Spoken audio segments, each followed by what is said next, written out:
Welcome to IELTS Task 2 Practice. Today we're going to be looking at the question, to what extent do you agree or disagree? And let's say the topic is cell phones in classrooms.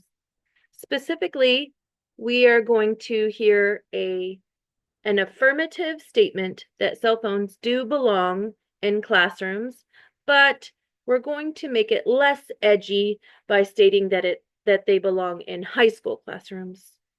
So we're going to say cell phones belong in high school classrooms. To what extent do you agree or disagree? And I'm going to give you some vocabulary. Now, there are three possible ways that you could deal with this. If the question asks you, to what extent do you agree or disagree? You're going to note that you'll need to answer it in terms of percentage or degree. So maybe you absolutely agree, wholeheartedly agree, completely agree, or categorically agree. You 100% agree. Maybe you're somewhere in the middle and you somewhat agree, you moderately agree, partially agree, or agree to a certain extent or degree. Or maybe you lean more toward disagreement and you want to say that you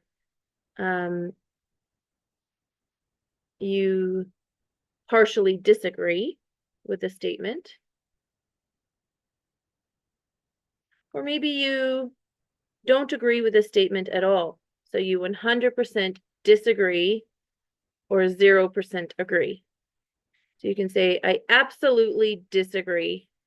I wholeheartedly disagree. I completely disagree. I categorically disagree.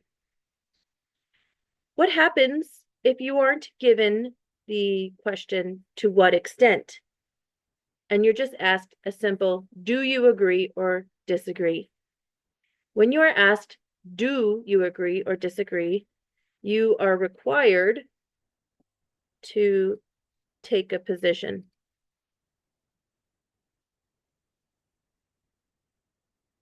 So in this box, you're going to say, yes, I agree, and then state all the reasons you do agree.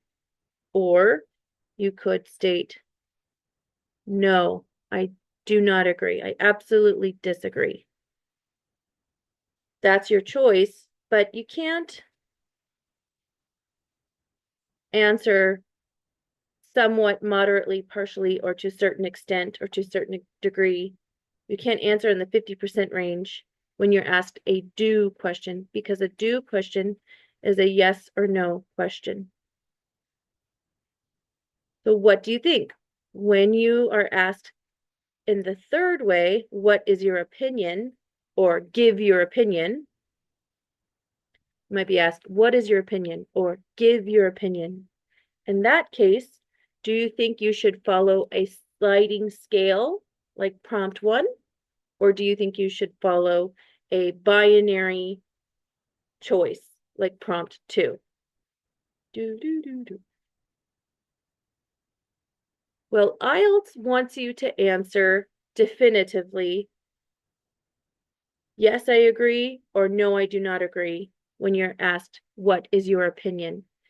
When you're asked, what is your opinion, or give your opinion, you are required to take a strong stance. So in that case, you would be required to say, yes, I agree, or no, I don't agree. Great, so now that we've asked this question, let's go ahead and brainstorm. What do you think? To what extent do you agree or disagree with this statement? Adolescents learn more effectively by using technology. Therefore, personal cell phones should be allowed in classrooms. Do you absolutely agree?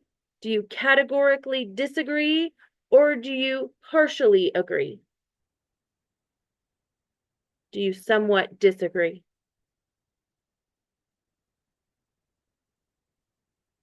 So we're answering prompt 1.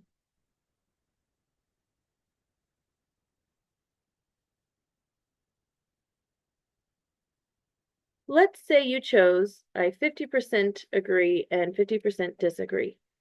When you are giving your evidence, you'll want to have your first paragraph be a statement for why you agree.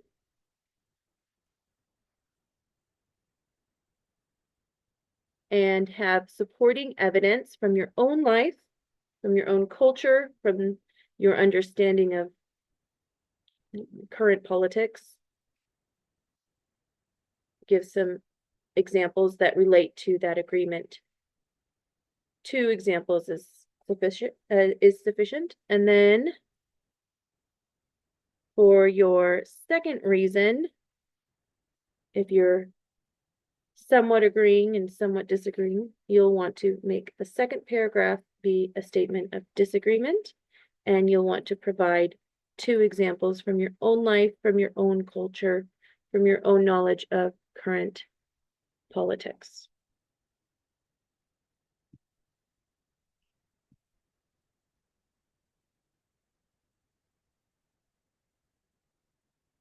Let's say that we're choosing prompt 2 or prompt 3.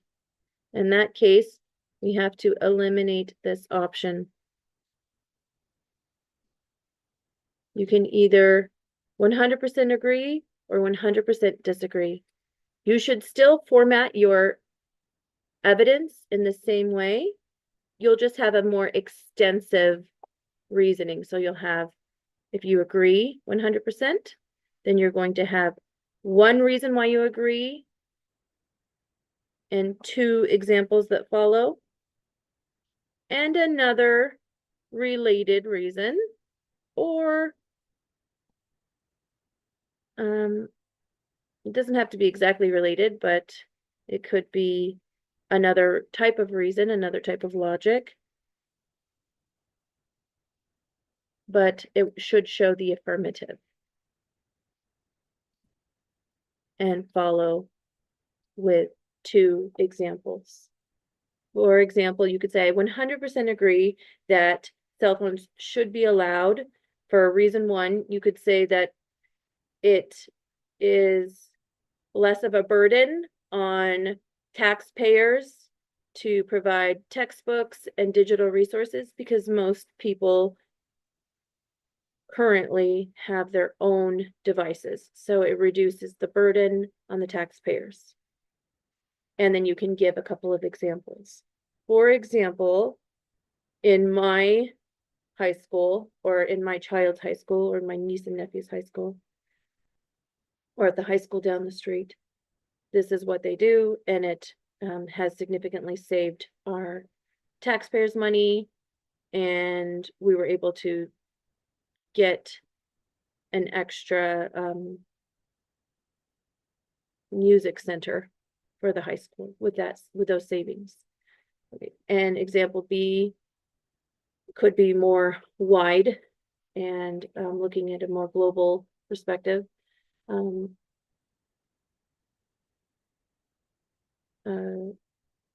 Students often are able to purchase their own apps, and they're able to purchase their own softwares, and that also significantly reduces the burden and allows schools to pay for memberships that technological memberships that would be inaccessible to the individual user, such as Photoshop, for example, in a photo lab. So those would be concrete examples following that first reason. And then your second reason, you could say something like, in addition to looking at the savings, we can also of money, we can also look at savings of time and see, since you're focusing on savings in 2 different capacities, savings of money in the first paragraph and savings of time in the second paragraph, it would be a more coherent essay. Okay, so let's say you 100% disagree, or you 0% agree. And in that case, you would have a reason why you disagree in one paragraph and a couple of examples, maybe a personal example and a more global example. And in the second paragraph, again, if you're answering prompt 2, do you agree or disagree? You need a yes or no answer. Or what is your opinion? Or give your opinion. You need a yes or no answer. So it can absolutely be I disagree, but you'll want to maintain consistency and have several examples. 4 is sufficient. It's nice if they're linked. For example, you could say that it reduces cell phones in classroom, reduces students' attention span, which causes them to not be able to read as well. And you can talk about how reading on a small device isn't the same as reading a textbook for your eye tracking. And you can talk about how reading on a small device is not as good as reading in a textbook, a physical textbook, because the textbook has more resources that you can sort of flip through, and cell phone sort of keeps you localized in one portion of the textbook, whereas you can more easily use the teaching tool of skimming to be able to be a better reader. And then you can say likewise, and for reason 2, you can say likewise, it also reading on or using devices also reduces your social interaction, because students are engaging in their device with license from the teacher and from the school administration. Then they might also be more engaged in social activities online, which can interrupt their necessary adolescent development in their social capacities. You could say that, and that would be a good additional reason, but it might be more coherent to try this instead, to say, just like reading is impacted by using a device, a personal device in a classroom, writing is also impacted. And you can talk about development and say the use of handwriting actually can improve memory and retention of ideas and help students to be more engaged in note-taking and annotating, which can help them learn more fully. Therefore, looking at a device to consume information, it isn't as sticky. It doesn't allow for as much retention. And so developmentally and for the sake of learning, having cell phones in the classroom is a deterrent to the education of our adolescents. Okay, so there are some ideas, and I'd really like to know what you think. Do you agree or disagree with this statement? Please comment below.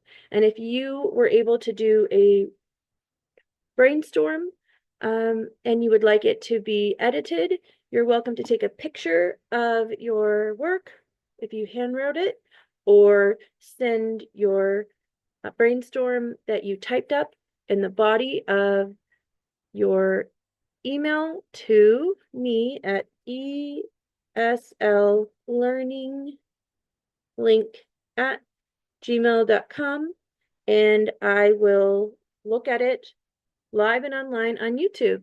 Alternatively, if you don't want it to be published on YouTube, then you can request a private editing tutoring session, and that's $50 Canadian, and we can work out the platform for using that. Okay, per hour. All right, so looking forward to hearing from you and what you think about this topic. Cell phones. Should they be in the classroom? I don't know. What do you think? Talk soon. Ciao.